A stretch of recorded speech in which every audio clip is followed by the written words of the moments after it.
Yeno Minisita Omubeezi avunaanyizibwa ku nsonga z'ababundabunda mu gavumenti ya kuno Musa Echeru ategeezezza nti nno ababundabunda omuwendo gwabwe gweyongera buli lukya nino mu biseera by'ennaku enkulu ate gwajabagira nga kigambibwa okuba nti nno bava mu ggwanga ery'okumuliraano erya Democratic Republic of Congo nga kigambibwa okuba nti bakuumibwa wali mu nkambi z'ababundabunda mu disitulikiti y'Ezombo mu bitundu bya Arua. Minisita wano wasinzidde n'ategeeza nga bwe bakyetaaga obuyambi okulabirira ababundabunda bano abali mu ggwanga. Bino n'abadde abyogerako eri bannamawulire nga sinkanyeemu abakungu okuva mu ggwanga lya Hungary bazze wano okusobola okubeera nga balambulula n'okwetegereza ebyababundabunda bwe bitambula.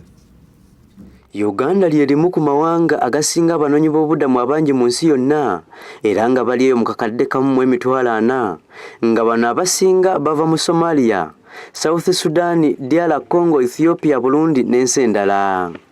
Okusinziira ku Minisita Omubeezi w'ensonga z'abanoonyi b'obubudamu mu ggwanga Musa Echeru agamba nti abanoonyi b'obubudamu buli lukya beeyongera obungi kyokka nga mu nnaku enkulu ze twakakuba amabega kyasusse abakongo bwe beeyongedde okubudama wano mu ggwanga olw'obutaba na butebenkevu mu ggwanga lyabwe.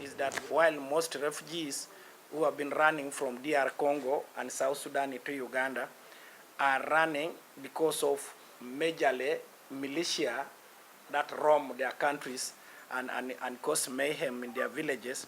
Minisita agamba nti kino kireeseewo obukuubagano mu banoonyi b'obubudamu nga bwekuusa ku kusosola mu mawanga ag'enjawulo n'okuba n'obwetaavu bw'ebintu bye bakozesa. Unfortunately, what still persists in Africa, clan clashes based on struggle for land.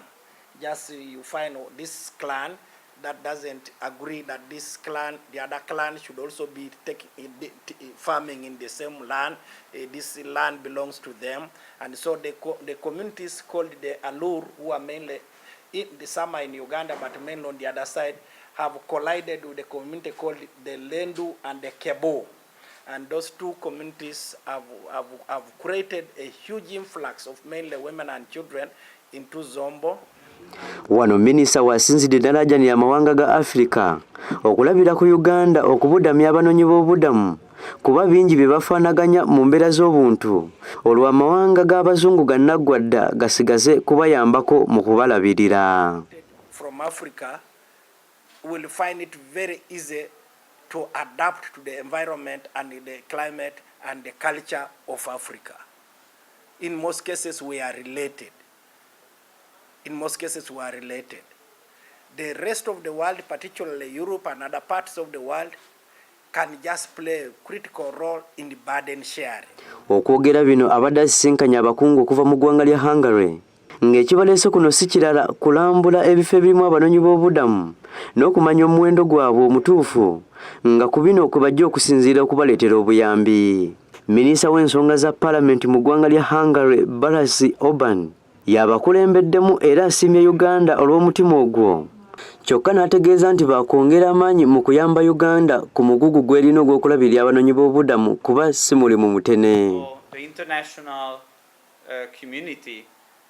Shouldn't lecture you about how to do it, but instead of this, it should increase the financial and political support for the Uganda government.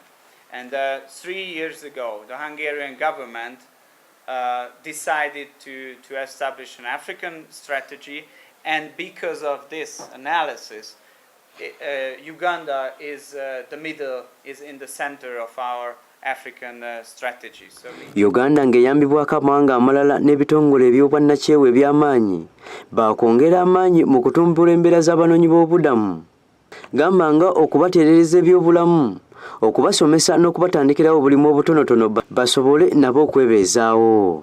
Mike Mutebi, Delta TV Amasukkulumu.